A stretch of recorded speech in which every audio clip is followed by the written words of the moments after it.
আসসালামু আলাইকুম সবাইকে। আমি তন্ময় স্পোর্টস টিএসসি চ্যানেল থেকে বলছি। তো আজকের ভিডিওটা হচ্ছে যারা ফুটবল খেলা দেখেন এবং যারা কিনা হচ্ছে সিজনাল ফ্যান তাদের জন্য হচ্ছে আজকের ভিডিওটা। যারা সিজনাল ফ্যান বলতে গেলে এই মাঝে মাঝে ওয়ার্ল্ড কাপ আসলে ওয়ার্ল্ড কাপ দেখে কিংবা যখন হচ্ছে মাঝে মাঝে ফুটবলের একটু একটু খবর খবর রাখে, কিন্তু এরা সিজনাল ফ্যান। তারা যাতে হচ্ছে যারা রেগুলার ফুটবল দেখে তাদের সাথে যদি একটু টক্কর দিতে পারে, সেই হিসাবে তাদের জন্যই আজকে ওই ভিডিওটা করা, সিজনাল ফ্যানদের জন্য। তো যারা আপনারা সিজনাল ফ্যান আছেন, সবাই রেডি থাকেন, আপনারা ভালো করে দেখে রাখেন। ইউজুয়ালি আপনারা যখন ফুটবল খেলা দেখবেন, খেলা দেখার সময় দেখবেন যারা খুব একটু বেশি পাকনা, এরা মানে কথাবার্তার মধ্যে মানে একটা ভাব থাকে যে 6 নাম্বার 9 নাম্বার, ও 9 নাম্বার পজিশনে খেলে, ও 6 নাম্বার পজিশনে খেলে।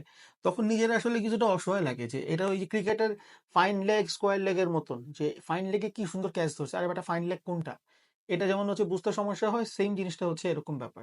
ফুটবল এরকম আছে যে 9 নাম্বারে ও 9 নাম্বারে পারফেক্ট, ও 10 নাম্বারে পারফেক্ট। তো যখন আপনি এটা বুঝবেন না, যাতে এই ভিডিওর পরে আপনার কিছুটা হলেও হচ্ছে আপনার মধ্যে এই আইডিয়াটা চলে আসবে যে এখানে কাদের কাদের কোন পজিশনকে হচ্ছে ফাইন লেগ কিংবা হচ্ছে ইয়া বলা হয়, কোন পজিশন 9 নাম্বার, কোন পজিশন 6 নাম্বার, এটা বলা হয়। একদম এক্সাম্পল সহ আমি প্রত্যেকটা প্লেয়ারের আমি ইয়া দিব। ফুটবলে 1 নাম্বার যেটা, তাকে বলা হয় হচ্ছে হলো ফার্স্ট চয়েস গোলকিপার। যে 1 নাম্বার পজিশনটা হচ্ছে ফার্স্ট চয়েস গোলকিপার। তো এখানে এটা কারোর কনফিউশন নেই, সবাই আমরা ছোটবেলা থেকে দেখে আসছি 1 নাম্বারে গোলকিপারই থাকে, 1 নাম্বারে আসলে অন্য কেউ থাকে না। আচ্ছা, আর এরপরে আসে centre back. Centre back actually 4 number আর 5 নাম্বারকে বলা হয় সেন্টার ব্যাক। 4 নাম্বার জার্সি যারা পরে, 5 নাম্বার জার্সি যারা পরে, তাদেরকে বলা হয় সেন্টার ব্যাক। সেন্টার ব্যাকের মধ্যে যদি আপনি চিন্তা করেন, দুইজন নাম করা সেন্টার ব্যাক, দুইজনের নাম বলতে পারি। সেটা হচ্ছে আপনার 4 নাম্বার হচ্ছে কারেন্টে ভ্যান ডাইক আর রামোস, এরা দুইজন 4 নাম্বার জার্সি পরেন। আর আরেকজন হচ্ছে 5 নাম্বার পরেন ক্যানভারা। সবাই জানি ওয়ার্ল্ড কাপ বিজয়ী দলের ক্যাপ্টেন ছিলেন ক্যানভারা। সো এখানে হলো আপনি 4 আর 5 নাম্বার জানলেন যে সেন্টার, 4 আর 5 নাম্বারকে বলা হয় সেন্টার ব্যাক। এখন 3 নাম্বার আর 2 নাম্বার, এরা হচ্ছে ফুল ব্যাক। এই ফুল ব্যাকটা কি, সেটা হচ্ছে সেন্টার ব্যাকের দুই সাইডে যারা থাকেন তাদেরকে ফুল ব্যাক বলা হয়। একটা এক্সাম্পল দিই, ফুল ব্যাকদের কাজ হচ্ছে সামনে গিয়ে তারা ক্রস করে। যেমন আপনি 3 নাম্বার মালদিনিস, তার ক্যারিয়ার শুরু করেছিল অ্যাজ এ রাইট ব্যাক। উনি 3 নাম্বার জার্সি পরতেন। সেম 2 নাম্বারে যদি আপনি দেখেন, 2 নাম্বারে আপনি কাফুকে পাবেন। কাফু প্রবাবলি ব্রাজিলের one of the best right back ছিলেন। এবং আপনি যদি বাম সাইডে যান, বাম সাইডে যারা থাকে তাদেরকে লেফট ব্যাক বলে। এই লেফট ব্যাকের মধ্যে সর্বকালের সেরা কিন্তু রবার্টো কার্লোস। তিনি কিন্তু হচ্ছে 3 নাম্বার জার্সিই পরতেন।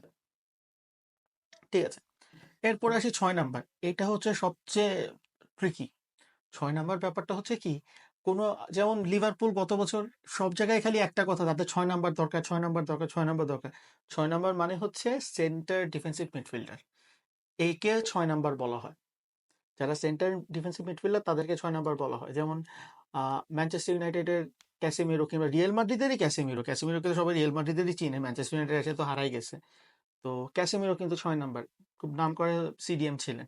ঠিক আছে, আর যদি একটু পুরান দিকে যান, আপনি ক্যাম্বিয়াসোকে পাবেন। আর্জেন্টিনার ক্যাম্বিয়াসো ছিল সেন্টার মিডফিল্ডার হিসেবে। এরপর হচ্ছে 8 নাম্বার। 8 নাম্বারটাকে বলা হয় হচ্ছে অ্যাটাকিং মিডফিল্ডার। যারা ধরেন বল হচ্ছে মিডফিল্ডার, যারা একটু অ্যাটাক করে তাদেরকে হচ্ছে 8 নাম্বার বলা হয়। 8 আর 10 অলমোস্ট সেম। যারা দুইজনই, 10 নাম্বার একদম বলা যায় স্ট্রাইকারের পিছনে থাকেন, তার পিছনে থাকে 8 নাম্বার। তো 10 নাম্বারটা হচ্ছে মেকশিফট স্ট্রাইকার অথবা অ্যাটাকিং মিডফিল্ডার, মানে ইয়া বলা হয়। 7 নাম্বার, ইউজুয়ালি 7 এবং 11কে বলা হয় উইঙ্গার। যারা মেইন স্ট্রাইকারের পাশে, দুই পাশে থাকেন, তাদেরকে উইঙ্গার বলা হয়। এখন আমি আপনাকে 8 নাম্বার এক্সাম্পল দিই, স্টিভেন জেরার্ড, ফ্র্যাঙ্ক ল্যাম্পার্ড। এরা হচ্ছে 8 নাম্বার হিসেবে, মানে প্রবাবলি ওয়ার্ল্ডের বেস্ট দুইজন 8 নাম্বার। আর 10 নাম্বার, যদিও 10 নাম্বার মেসি পড়েন, কিন্তু আসলে সত্যি কথা মেসি কিন্তু আসলে 10 নাম্বার না। সে বেসিক্যালি সে সব নাম্বার, ওই গার্দিওলার মতো বলতে হয়, সে best number 9, number 10, number 8, number 6 সবকিছু সে। তো মেসির ব্যাপারটা এখানে আসলে আনা যাবে না এক্সাম্পল হিসাবে। 10 নাম্বারের সবচেয়ে বড় এক্সাম্পল হচ্ছে ম্যারাডোনা আর জিনেদিন জিদান, যারা বলা যায় পুরো ম্যাচটাকে কন্ট্রোল করতেন হচ্ছে 10 নাম্বার জার্সি পরে। 7 নাম্বারে আপনি এক্সাম্পল দিতে পারেন, যদিও উইঙ্গার হিসেবে খেলে, কিন্তু তারপর এরা মিডফিল্ড প্লাস উইঙ্গার দুইটাই কাউন্ট করে। বেকহামকে পাবেন এবং আপনি রোনালদোকে পাবেন। ক্রিস্টিয়ানো রোনালদো কিন্তু one of the best number 7, সে কিন্তু উইঙ্গার। প্রথমে উইঙ্গার হিসেবে ক্যারিয়ার শুরু করেছিল, পরে অবশ্য সে শিফট করে 9 নাম্বার পজিশনটা নিয়ে নিয়েছিল। আর 9 নাম্বারটা হচ্ছে স্ট্রাইকার। 9 নাম্বার পজিশনটাকে বলা হয় স্ট্রাইকার। সো একটা কথা শুনবেন যে R9 রোনালদো কোনটা? R9। CR7 হচ্ছে ক্রিশ্চিয়ানো রোনালদো, আর রোনালদো ব্রাজিলের রোনালদোর নাম আসলে আসে R9।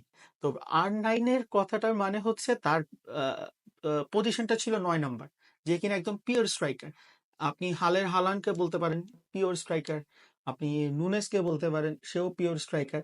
So position wise actually নাম থাকলেও পজিশন ওয়াইজ তাদের হচ্ছে খেলার একটা প্যাটার্ন থাকে। ডিফেন্ডাররা হচ্ছে সেন্টার ব্যাক ডিফেন্ডার হচ্ছে 4-5, ফুল ব্যাক যারা থাকে এরা হচ্ছে হলো 2-3। তারপরে ডিফেন্সিভ মিডফিল্ডারকে বলা হয় 6 নাম্বার। 8 নাম্বার বলা হয় মিডফিল্ডার কিংবা অ্যাটাকিং মিডফিল্ডার। 10 নাম্বারকে বলা হয় অ্যাটাকিং মিডফিল্ডার।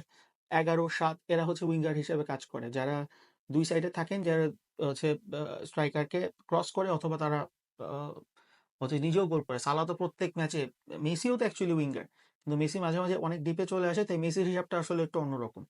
আর 9 নাম্বার যেটা বললাম। তো এরপরে যারা একটু পাকনামি করে বলবে যে এই লিভারপুলের 6 নাম্বার দরকার, 6 নাম্বার নাই, কিংবা একটা 10 নাম্বার প্লেয়ার দরকার, কিংবা একটা 11 নাম্বার প্লেয়ার দরকার, তো তাদেরকে যাতে আপনি বুঝায় বলতে পারেন, এটা হচ্ছে আসল কথা। ওকে, ধন্যবাদ। আর দয়া করে প্লিজ সাবস্ক্রাইব করেন আর লাইক দেন, অ্যাটলিস্ট 5টা লাইক দেন। 5টা লাইক দিলে মানে ইচ্ছা করে যে এরকম ইনফরমেটিভ ভিডিওগুলো বের করতে। আর ভিডিও কেমন হয়েছে সেটাও দেন, গালি যদি দিতে ইচ্ছা করে গালিও দেন, সমস্যা নেই। মানে ফালতু বললেও ফালতু বলেন, তাও অ্যাটলিস্ট কমেন্ট করে ফালতুটা বললেন।